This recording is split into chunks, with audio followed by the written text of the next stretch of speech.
Hola, somos Arlette y Dante, viajamos siempre con nuestra Carmencita la Autocaravana Youtuber y hoy os venimos a enseñar el camping en La Laguna.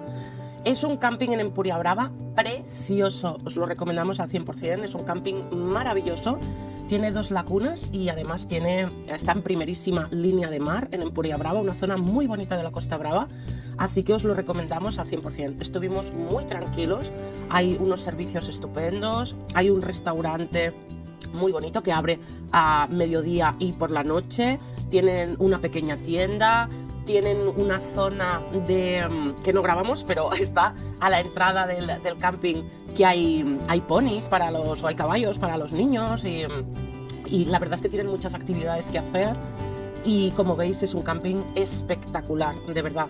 La zona que está más cerquita de las lagunas tiene un poco más de hierba en el suelo, de arboleda, y luego el resto es todo arena, ¿vale? Es todo tierra, no arena sino tierra.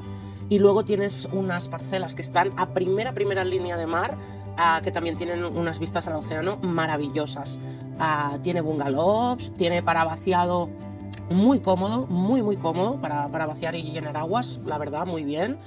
Y es un camping que, si estáis valorando la opción de ir por la zona de la Costa Brava, os recomendamos al 100%. Además, no es de los más caros que hemos estado por ahí por la zona, ¿eh? Así que es un camping que merece mucho la pena, os lo recomendamos, así que ya lo sabéis. Chao.